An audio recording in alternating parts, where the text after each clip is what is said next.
اللہ تعالیٰ نے انسان کی تخلیق کی حقیقت بیان کرتے ہوئے فرمایا لقد خلقنا الانسان فی کبد، بلا شبہ یقیناً ہم نے انسان کو بڑی مشقت میں پیدا کیا ہے، اور اس مشقت سے مراد وہ سختیاں اور مشقتیں ہیں جو انسان اس دنیا میں برداشت کرتا ہے، اور وہ مشقتیں بھی جو برزخ میں ہوگی، قبر میں ہوگی، اور وہ جو قیامت کے دن اس کو برداشت کرنا ہوگی۔ یعنی انسان کی زندگی کا سفر مشقتوں کا سفر ہے، اور اس ریالٹی کو ایکسپٹ کر لینا چاہیے۔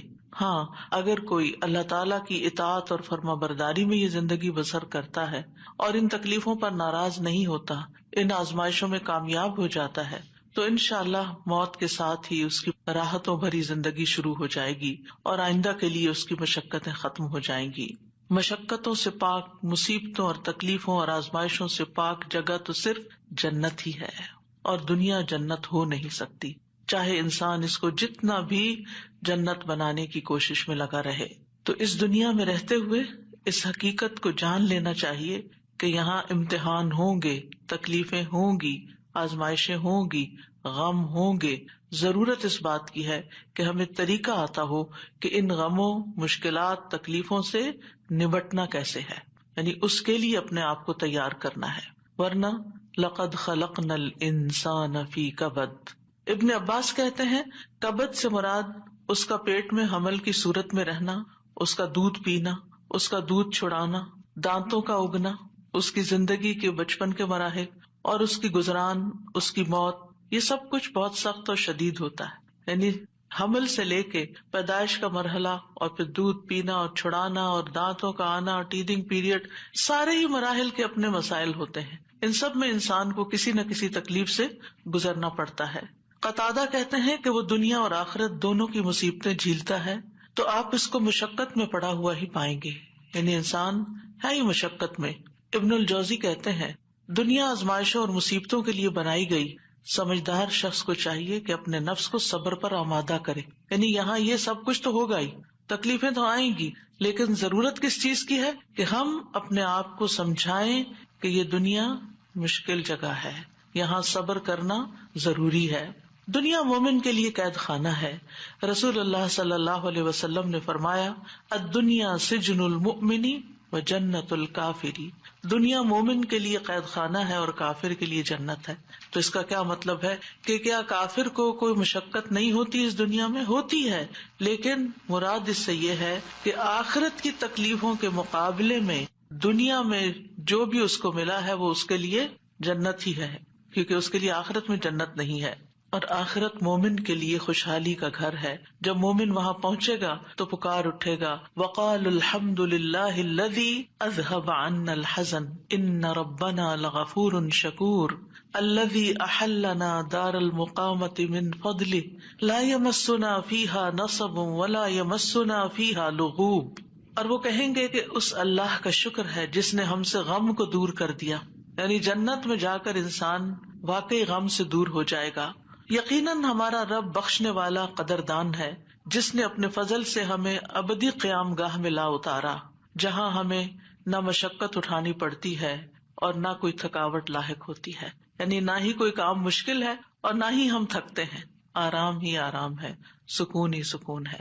لیکن اس سکون کو پانے کے لیے اس دنیا میں تھکنا شرط ہے، اپنے آپ کو اللہ کی عبادت میں، بندوں کی خدمت میں تھکانا لازم ہے۔ دنیا جتنی بھی تکلیف دہ ہو، لیکن انسان جب جنت میں پہنچے گا تو جنت کا ایک چکر دنیا کی ساری فکروں کو ختم کر دے گا۔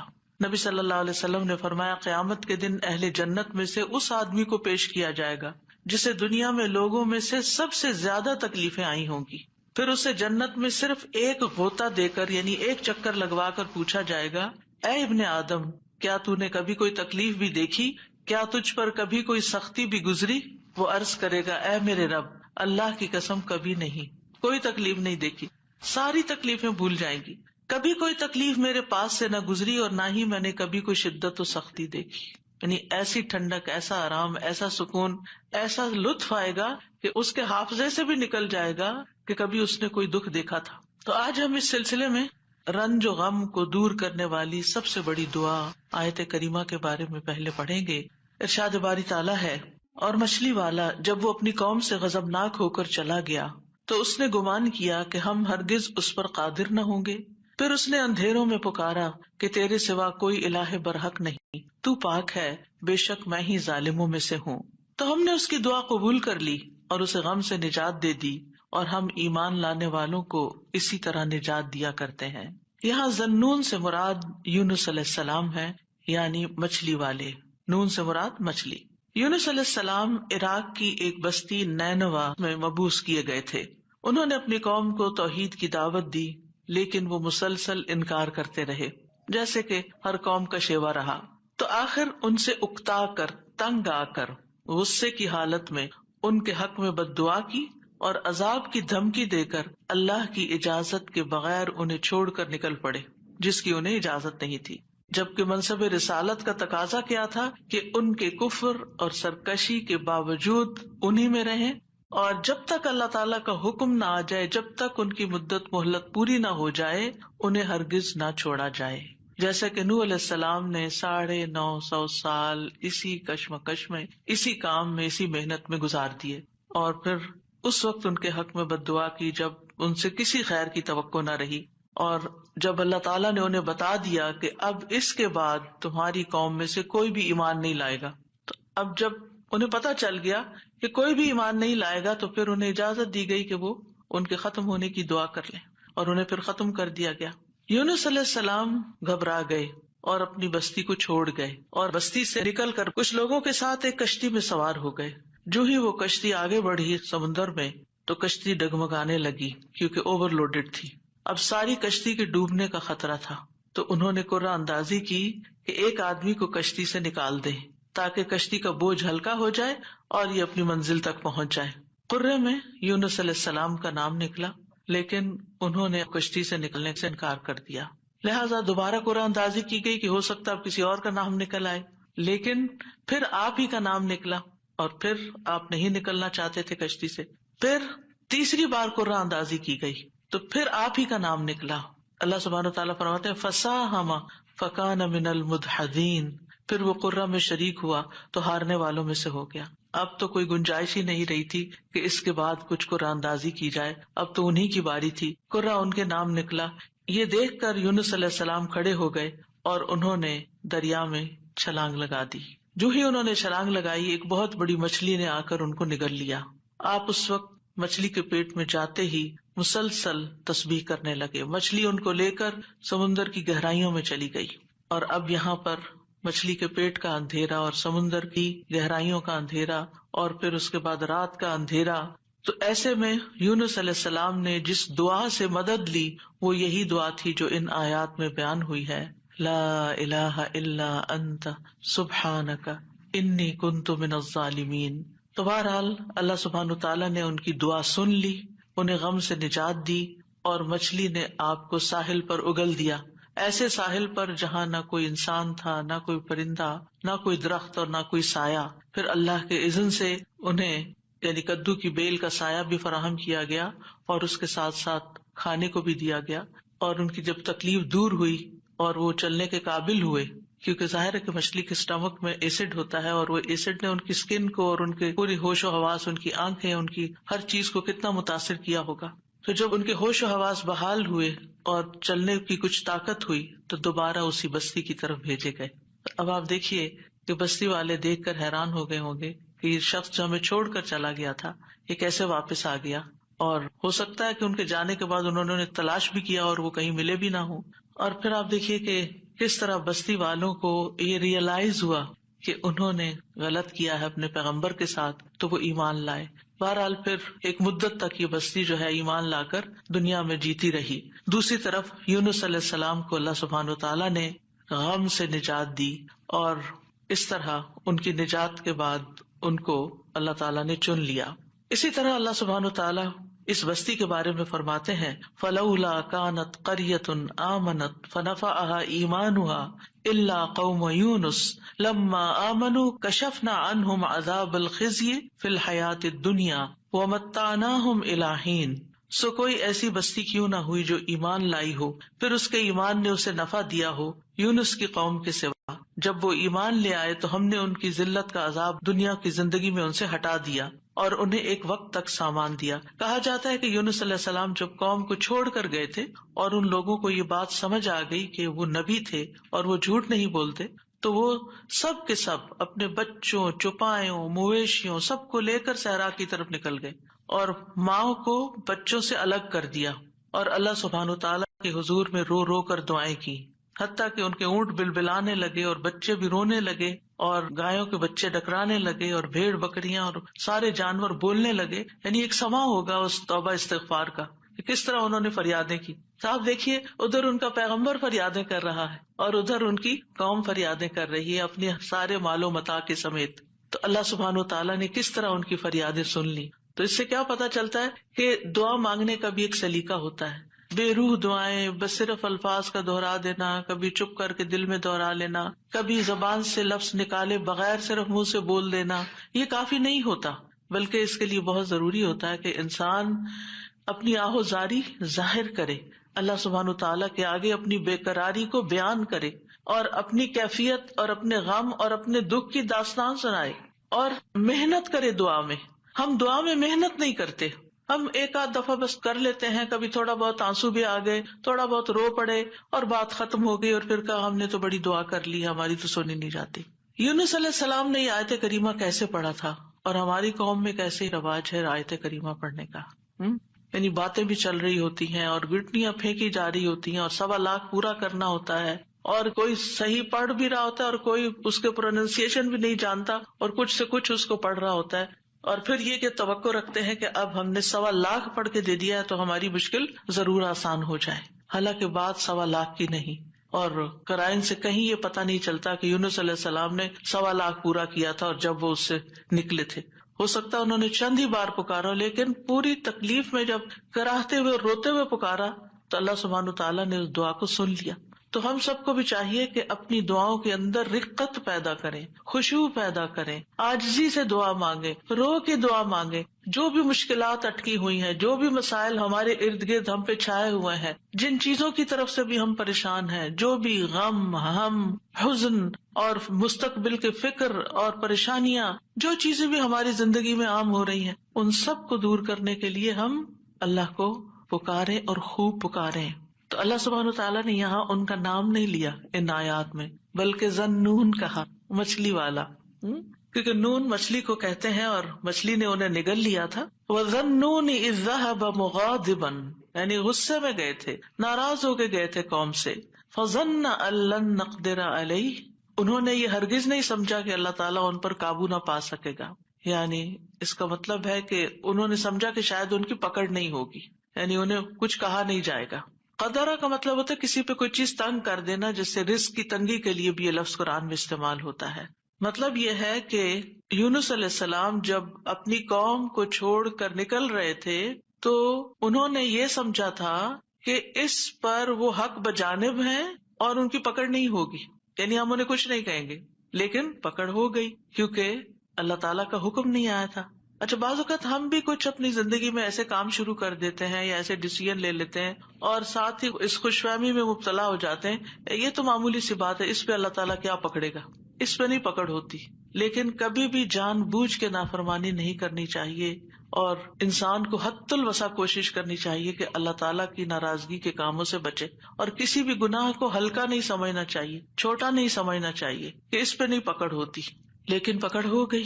فنادا فی الظلمات اللہ الہ الا انت سبحانک انی کنت من الظالمین. آپ دیکھیے ہم سے بھی جب کوئی غلطی ہوتی ہے نا، کوئی بات منہ سے غلط نکل جائے، کوئی ہمارا رویہ کسی کے ساتھ غلط ہو جائے، معاملہ کسی کے ساتھ سخت ہو جائے، ہم کسی کے ساتھ تلخ ہو جائیں، تو اس کے بعد ہمارے دل میں ریگریٹ ضرور آتی ہے، ہمیں احساس ہوتا ہے. اور حدیث میں آتا ہے کہ فرشتہ 6 گھڑیاں قلم اٹھائے رکھتا ہے. اگر اس میں، اب گھڑیوں سے مراد کتنی ڈیوریشن ہے یہ نہیں مجھے معلوم، لیکن مطلب یہ ہے کہ کچھ دیر اس کو دی جاتی ہے کہ کیا یہ اپنی غلطی مانتا ہے. اور کچھ اللہ کے بندے ایسے ہوتے ہیں کہ جو ہی ان سے غلطی ہوتی ہے اور ان کے دل میں پنچ ہوتی ہے، ان کو شرمندگی ہوتی ہے، وہ فوراً استغفار شروع کر دیتے ہیں اور اپنی غلطی کو مان جاتے ہیں اور کہتے ہیں کہ یہ کیا کیا میں نے، مجھے ایسا نہیں کرنا چاہیے تھا. اور پھر کیا ہوتا ہے، اللہ تعالیٰ اپنی رحمت سے معاف کر دیتا ہے ایسے بندوں کو. تو یونس علیہ السلام سے بھی جو ہو گئی کمی، اس کے بعد انہیں احساس ہو گیا کہ ایسے ہی ان کا نام قرے میں نہیں نکلا. اسی طرح ہم پر جب کوئی مشکل آتی ہے تو بعض اوقات انسان سوچتا ہے کہ یہ مشکل ایک دفعہ آئی ہے پھر آ گئی ہے یہ کیا ہو رہا ہے میرے ساتھ, یہ کیوں آ رہی ہے, ضرور میں نے کوئی ایسی غلطی کی ہے. پھر انسان استغفار شروع کر دیتا ہے اور آیت کریمہ کا ورد شروع کر دیتا ہے کہ کوئی مصیبت اللہ کے اذن کے بغیر نہیں آتی. یہ اگر مشکل آئی ہے, مصیبت آئی ہے تو ضرور اس کے پیچھے کوئی وجہ ہے. تو آپ دعا کر سکتے ہیں کہ یا اللہ مجھے میری غلطی دکھا دے, مجھے میرا جو بھی گناہ ہے مجھے اس کی یاد آ جائے, مجھے اس کی سمجھ آ جائے, میں اس کو چھوڑ دوں تو اس کو معاف کر دے. تو استغفار کی کثرت جو ہوتی ہے وہ انسان کو مشکلات سے نجات دیتی ہے. فنادیٰ فی الظلمات, تو انہوں نے اندھیروں میں پکارا. کون سے اندھیرے؟ رات کا اندھیرا, سمندر کا اندھیرا, مچھلی کے پیٹ کا اندھیرا اور غموں کا اندھیرا کہ میں کہاں پھنس گیا ہوں, وہاں سے نکلنے کا کوئی راستہ ہی نہیں. اب دیکھیے کہ اگر کوئی ڈور بند ہوتا ہے تو انسان ڈور بچ جاتا ہے, کوئی آ کے کھول دیتا ہے, دروازہ توڑ دیتا ہے, انسان کچھ نہ کچھ حل نکل آتا ہے. گھر کے اندر اگر انسان کہیں ٹریپ ہو گیا, ٹریفک میں ٹریپ ہو گیا, کہیں اور ٹریپ ہو گیا, کوئی نہ کوئی آ کے آگے بڑھ کے کوئی مدد کر سکتا. لیکن مچھلی کے پیٹ کے اندر ٹریپ ہو جانا, نو وے آؤٹ. اور آپ کو پتا مچھلی کا پیٹ ہوتا بڑا ہے, جیسے ویل مچھلی ہے نا, تو اس کا جو ماؤتھ ہوتا ہے وہ بہت بڑا نہیں ہوتا. کرل کھاتی ہے نا, کرل بہت چھوٹی چھوٹی چیز ہوتی ہے, اور کئی ٹن کرل کھا جاتی ہے, لیکن یہ ہے کہ چھوٹی چیز اندر لے جا سکتی. اب یہ تو اللہ کے اذن سے اس کا منہ کھل گیا ہوگا اور وہ اندر چلے گئے, اور یہ بھی نہیں ہمیں پتا کہ وہ ویل تھی یا کوئی اور, کیونکہ سمندر کی اکثر مخلوق تو ہمارے علم میں ہی نہیں ہے, یہ تو انسانوں کے اندازے ہیں. تو بہرحال ان کے دل پہ جو غم تھا اور جو تکلیف تھی اس میں انہوں نے پکارا اور سب سے پہلے توحید کا اقرار کیا, لا الہ الا انت, کہ اس وقت مجھے پکا یقین ہے اور مجھے اس پر پورا اعتماد ہے کہ اس مشکل سے صرف تو نکال سکتا ہے, کوئی بھی نہیں. میری فریاد سننے والا کوئی نہیں, میری مدد کرنے والا کوئی نہیں, میرے کام آنے والا کوئی نہیں. تو آپ دیکھیے مشکلات کے حل کے لیے سب سے پہلی چیز توحید کا اقرار کرنا چاہیے. افسوس یہ کہ ہمارے ہی لوگ توحید کے اقرار کی بجائے مشکلات میں غیر اللہ کو پکارنے لگتے ہیں, یا علی مدد, یا فلاں مدد, قبر والوں کو پکارنے لگتے ہیں. کس قدر افسوس کی بات ہے. یونس علیہ السلام اپنے رب کو پکار رہے ہیں اور کہہ رہے ہیں کہ تیرے سوا کوئی الہ نہیں, لا الہ الا انت. اور انسان کی ناسمجھی دیکھیے کہ وہ مشکل وقت میں غیر اللہ کو پکارے, اس کی مشکل کہاں سے آسان ہو سکتی ہے. اور پھر اس کے بعد الا انت سبحانک, تو پاک ہے, یعنی اللہ تعالیٰ کی ذات کو ہر نقص, ہر عیب, ہر آفت سے منزہ اور پاک قرار دیا. ہمارے ہاں کیا ہوتا ہے, جب کوئی تکلیف آتی ہے یا ہم لوگوں کو بلیم کرتے ہیں, ان کی وجہ سے ہوا, یہ فلاں نے نظر لگا دی ہے, یا پھر ہم اللہ تعالیٰ کو الزام دینے لگتے کہ اٹس ناٹ فیئر, میرے ساتھ اچھا نہیں ہوا. تو اب آپ دیکھیے جس بندے کی ڈائریکشن ہی صحیح نہیں, اس کی مشکلات کہاں سے حل ہوں گی. اگر آپ اپنے قصور کا ذمہ دار دوسرے کو ٹھہرا رہے ہیں, الزام تراشی کر رہے ہیں, دوسرے کی عیب جوئی کر رہے ہیں, دوسرے کی شکایتیں کیے چلے جا رہے ہیں, کیونکہ عام طور پر ہوتا کیا, جب انسان کو کوئی پرابلم آتی ہے, میاں بیوی مثلاً کوئی لڑائی ہوئی, تو اگر آپ عورت کا کیس سنیں تو سارا الزام میاں کو دے گی, میاں کا کیس سنیں تو سارا الزام بیوی کو دے گا. تو ایک دوسرے کو الزام دینے سے مسائل کبھی حل نہیں ہوتے. ہمیشہ دنیاوی معاملات میں بھی کوئی رکاوٹ آئے تو دیکھنا چاہیے کہ میں نے کون سا ڈیسیژن غلط لیا تھا, میری غلطی کہاں تھی. یونس علیہ السلام اللہ کے چنے ہوئے نبی تھے, ان کو سمجھ آ گیا کہ غلطی میں نے کی ہے اور اس کا اعتراف انہوں نے کیا. یاد رکھیے توبہ میں, استغفار میں سب سے پہلے اپنی غلطی کا اعتراف کرنا ہوتا ہے. اگر آپ بلیم گیم کھیلتے رہے, ایک دوسرے کے اوپر الزام تراشی کرتے رہے, ایک دوسرے پہ بال پھینکتے رہے, تو مسئلہ کبھی بھی حل نہیں ہو سکتا. مسئلے کو جاننا, مسئلے کو پہچاننا, مسئلے کا حل کرنا بہت ضروری ہوتا ہے. یہ ایسے ہی ہے کہ جیسے کوئی شخص بیمار ہو جائے اور ڈاکٹر اس کی اصل بیماری کو ڈائگنوز کرنے کی بجائے, مثلا خرابی پیٹ میں ہے اور وہ ٹریٹ کر رہا ہے لوکلی کسی جگہ کو, کہاں سے علاج ہوگا؟ اگر اصل کاز پتا چل جائے اور اس کاز کو ہٹا دیا جائے. مثلا آپ دیکھیں الرجی کے کیسز میں کیا ہوتا ہے, آپ جتنی چاہیں دوائیاں لگا لیں, جب تک آپ اس چیز کو اوائڈ نہیں کریں گے جس سے آپ الرجک ہیں, آپ کی بیماری دور ہو نہیں سکتی. اسی طرح اگر انسان کسی مصیبت میں پھنس گیا ہے اور اس کو ڈائگنوز نہیں کر پا رہا اور کرنا نہیں چاہتا, اور خاص طور پر جو چیز اس کے کنٹرول میں ہے اس کو ریموو نہیں کر رہا, تو مسئلہ حل نہیں ہو سکتا. تو اللہ سبحانہ تعالیٰ کے ہاں بھی دعا اور فریاد کا سلیقہ یہی ہے کہ انسان اپنے آپ کو قصوروار ٹھہرائے جہاں وہ قصوروار ہے, اور اگر قصوروار نہیں ہے، پکا یقین ہے، سراسر آپ پہ ظلم ہوا ہے، پھر اللہ کی رحمت کو پکارے، یا حی یا قیوم برحمتک استغیث. ورنہ اپنی غلطیاں، اور کون انسان یہ کہہ سکتا ہے کہ وہ پاک باز ہے، اس سے کوئی غلطی نہیں ہوتی، قصور اس کا نہیں، کچھ نہ کچھ. ٹھیک ہے ایک کا 10% اور ایک کا 90% قصور، لیکن کہیں نہ کہیں 10% تو ہوتا ہے نا، اس 10% کی ہی غلطی کی معافی مانگ لے. تو اعتراف جو ہے، گناہوں کا اعتراف، وہ انسان کو دنیا کی مشکلات سے بھی اور آخرت کی مشکلات سے اور گناہوں سے نجات دلاتا ہے. اب جو ہی انہوں نے یہ بات کی، یعنی 3 چیزیں ہیں اس میں، ایک توحید کا اقرار ہے، ایک اللہ کی تسبیح ہے، اور ایک اپنی غلطی کا اقرار ہے. 2 چیزیں اللہ تعالیٰ کے حق میں اور ایک اپنے حق میں. نتیجہ کیا ہوا؟ فاستجبنا لہ، ہم نے دعا قبول کر لی. ایسے طریقے سے اس نے پکارا کہ دعا قبول ہو گئی. وَنَجَّيْنَاهُ مِنَ الْغَمِّ، ہم نے اس کو غم سے نجات دے دی. یہ قرآن کے الفاظ ہیں. لہذا جس کے دل پر کوئی بھی غم ہے کسی بھی چیز کا، اولاد کی طرف سے، ازواج کی طرف سے، یا مال کی طرف سے، یا کسی بھی طرح کا کوئی غم، ہم، فکر، پریشانی، اس کو انہی کلمات کو لازم کر لینا چاہیے اور اسی جذبے کے ساتھ پڑھنا چاہیے جس جذبے کے ساتھ یونس علیہ السلام نے پڑھا تھا. وَنَجَّيْنَاهُ مِنَ الْغَمِّ، اس وقت وہ غم میں گھرے ہوئے تھے تو اللہ نے ان کو نجات دے دی. وَكَذَلِكَ نُنْجِي الْمُؤْمِنِينَ، یہ صرف ان کے لیے نہیں تھا، ہم اسی طرح سارے مومنوں کو نجات دیتے ہیں. جو بھی یہ دعا پڑھے گا اس کو غم سے نجات مل جائے گی. تو گویا مومنوں کو اس بات کی ترغیب دی جا رہی ہے، اس بات کا سلیقہ سکھایا جا رہا ہے کہ غم اور دکھ اور تکلیف کے موقع پر انہیں کیا پڑھنا ہے، کیا کہنا ہے. اور جب انسان یہ دیکھتا ہے کہ سابقہ مومنین کو اس دعا کی وجہ سے تکلیف سے نجات ہوئی تو اس کا ایک یقین بڑھ جاتا ہے کہ اللہ تعالیٰ میری تکلیف بھی دور کر دے گا. اگر وہ رب یونس علیہ السلام کو مچھلی کے پیٹ سے نکال سکتا ہے تو میرا رب مجھے اس مشکل سے کیوں نہیں نکالے گا، کیوں نہیں نکال سکتا، وہ ضرور نکالے گا. تو اس سے خاص طور پر یہ بات پتہ چلتی ہے کہ تحلیل یعنی لا الہ الا اللہ اور تسبیح سبحان اللہ یا سبحانک، یہ ہر غم کو دور کرنے کے لیے مجرب نسخے ہیں. یہ 2 چیزیں کرب اور مصیبت سے نجات دلاتی ہیں.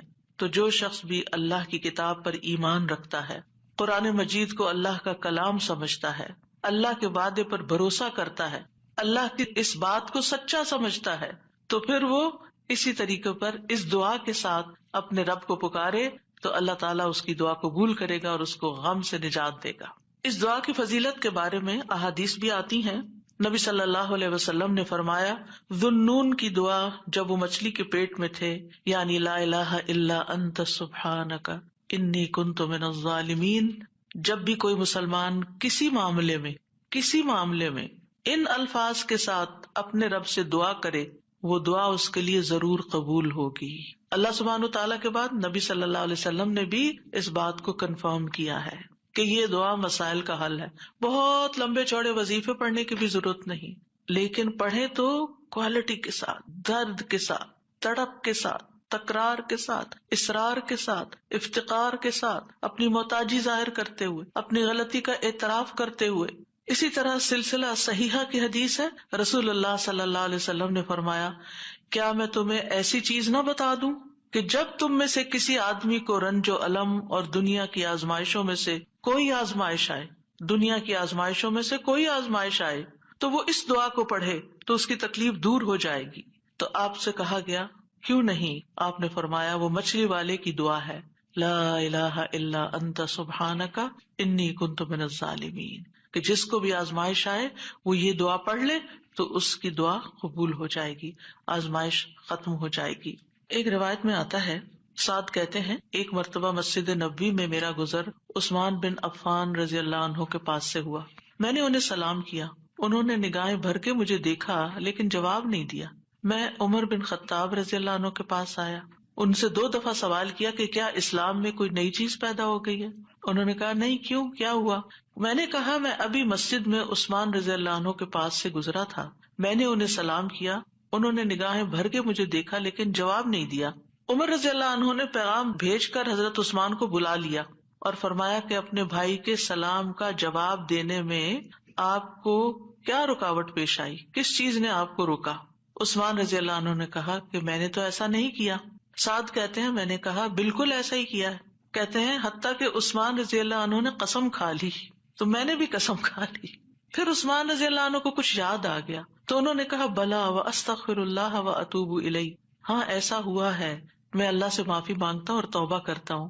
آپ ابھی ابھی میرے پاس سے گزرے تھے، دراصل میں اس وقت ایک بات سوچ رہا تھا جو میں نے رسول اللہ صلی اللہ علیہ وسلم سے سنی تھی، اور اللہ کی قسم جب بھی مجھے وہ بات یاد آ جاتی ہے میری آنکھیں پتھرا جاتی ہیں اور میرے دل پہ پردہ آ جاتا ہے، یعنی مجھے اپنی ہوش نہیں رہتی.